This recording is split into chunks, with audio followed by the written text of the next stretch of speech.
Bonjour à tous. Expérimentation humaine interdite. 60 000 morts rien que dans un pays. Véritable bombe.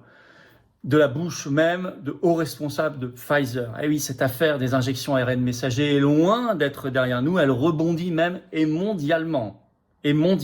Avec des révélations tout à fait solides, extrêmement solides, qui montre qu'il faut évidemment interdire immédiatement les injections ARN messager chez l'homme et chez l'animal en France. C'est cette audition au Parlement allemand, le Bundestag, 19 mars dernier. Il a fallu quelques jours pour que ça sorte de la ouate parlementaire allemande et que ça vienne dans le grand public mondialement. Et quand vous allez voir que c'est mondialement, vous allez comprendre.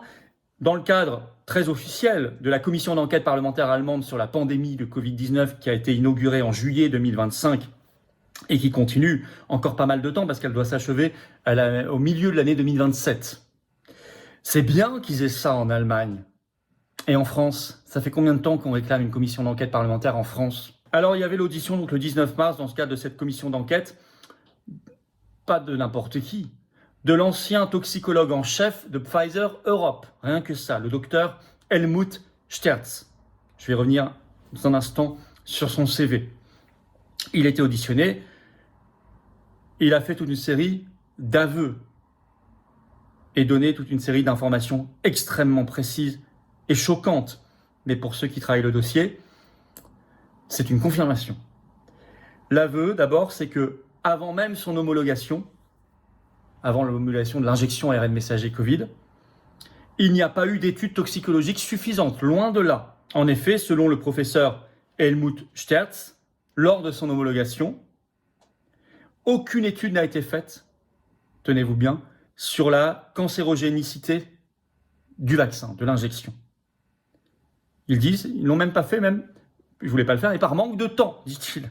De même, pas d'études valables faites sur les conséquences de l'injection sur la reproduction humaine, en termes de gestation, de fertilité, de développement postnatal. Il y a une question d'un participant à cette commission d'enquête au docteur Helmut Sterz dans le Parlement allemand, un certain Stefan Hamburg, qui lui a dit « Mais est-ce qu'on peut faire le lien entre ce que vous venez de dire et l'effondrement de la natalité qu'on voit dans tant et tant de pays, dont l'Allemagne, mais on le voit aussi en France et dans plein de pays dans le monde, depuis lors, il y avait une tendance à la baisse, souvent de la natalité, mais là, il y a eu d'un coup une rupture dans la courbe, un effondrement. Depuis cette campagne d'injection. Ça, c'est premier aveu fondamental. Deuxième, on sait maintenant pourquoi il y a eu contamination massive des injections par de l'ADN. Ça, vous savez, le professeur Raoult en parle depuis pas mal de temps, régulièrement. Il y a eu des études sorties aussi dans Nature là-dessus. Normalement, on nous avait vendu qu'il n'y avait pas d'ADN. C'est ARN messager, mais il n'y a pas d'ADN. Là, il y a de l'ADN massivement. On a l'explication par cette audition du docteur Helmut Sterz.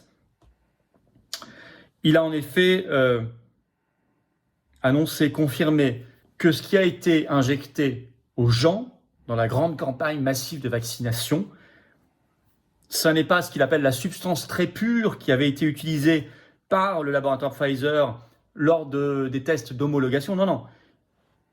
Il dit ça, c'était plus coûteux à produire en masse. Donc ce qui a été utilisé, c'est un produit de remplacement, une substance bon marché, fabriquée à l'aide, annonce-t-il, de la bactérie Escherichia coli.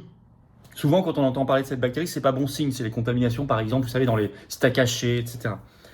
Les conséquences sont des contaminations significatives, dit-il, des injections par de l'ADN bactérien, avec, dit-il, risque de cancer considérablement accru pour ceux qui ont été injectés.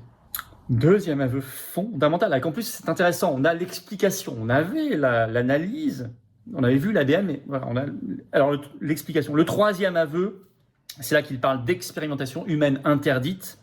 Voilà ce qu'il a déclaré en commission d'enquête parlementaire. Je cite le docteur Helmut Sterz. L'homologation s'est faite en procédure accélérée, selon le protocole de l'Institut Robert Koch. Cela signifie que des études de toxicité essentielles ont été sacrifiées sur l'autel de la rapidité, sans aucune justification.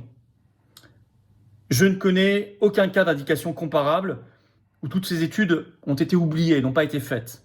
Cette homologation a donc mené à des expérimentations humaines interdites. Fin de citation.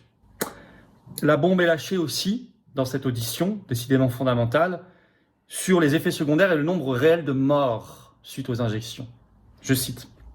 Le rapport après la commercialisation par Pfizer a fait état, dit-il, de plus de 1200 décès suspects en seulement 2 mois après l'homologation. Rien qu'en Allemagne. Dit-il, alors il aurait fallu retirer ce produit du marché. Et selon ses propres informations, il précise ceci. Je cite le docteur Helmut Sterz, toujours en commission d'enquête parlementaire. L'Institut Paul Ehrlich a reçu 2133 notifications de décès après injection du produit jusqu'à aujourd'hui. Et il dit qu'il faut corriger ce chiffre, qui est forcément sous-estimé à cause des sous-déclarations typiques, mécaniques, on le sait. Il donne l'explication. Aux États-Unis, je cite, on part d'un facteur de sous-déclaration de 30, par lequel il faudrait multiplier le nombre de cas enregistrés. Pour l'Allemagne, cela ferait environ 60 000 décès dus à l'injection. Rien qu'en Allemagne. Évidemment, il dit qu'il n'y a pas de balance bénéfice-risque positive. Il dit ce produit n'a pas été étudié en développement clinique pour prévenir les maladies graves ou les décès. Les documents de Pfizer ne permettent donc pas de reconnaître un rapport bénéfice-risque positif. Le mathématicien, dit-il, Robert Rockefeller de l'université de Koblenz, estime que pour chaque forme grave de Covid-19, il y a 25 effets secondaires graves après injection. Alors ça rebondit mondialement, toutes ces déclarations stupéfiantes faites encore une fois en commission d'enquête parlementaire par l'ancien responsable en chef de la toxicologie chez Pfizer Europe. Vous avez notamment un rebondissement qui a été vu quasiment 50 millions de fois à l'heure où j'enregistre cette vidéo par un tweet ce 12 avril sur le compte X d'Elon Musk, qui a un nombre considérable d'abonnés, des centaines de millions. Je cite ce qu'il a mis. La dose de vaccin était évidemment trop élevée, administrée trop de fois. J'avais contracté le virus originel de Wuhan avant qu'il n'y ait de vaccin. Et c'était très semblable à n'importe quel autre rhume et grippe. C'était mauvais, mais pas terrible. Mais ma deuxième dose de vaccin m'a presque envoyé à l'hôpital, ajoute Elon Musk. Je le cite. J'avais l'impression de mourir. Fin de citation. Ce tweet, où il rebondit sur cette commission d'enquête parlementaire et les déclarations du docteur Helmut Sterz en Allemagne, a été vu, encore une fois, des dizaines et des dizaines de millions de fois. Qui est le docteur Helmut Sterz? C'est un docteur en virologie. Il a eu des prix d'université, notamment à Liebig. Il a, depuis 1974, fait toute sa carrière à la tête des départements toxicologie de l'industrie pharmaceutique. Il a travaillé dans des laboratoires, chez Servier, chez Hoffmann Le Roche, chez Pfizer. Et il va sortir le 13 mai, et ça va être une bombe, un livre qui s'appelle « Vaccin, la mafia », entièrement consacré à disséquer avec beaucoup de détails, de documents et de précisions, toute l'industrie pharmaceutique et son fonctionnement. C'est dans quelques jours, ça va être extrêmement intéressant. Extrêmement intéressant. Évidemment, comme il faudrait qu'il y en ait une sur le volet français d'Epstein, il faudrait qu'il y ait en France une commission d'enquête parlementaire sur le Covid, sur les injections.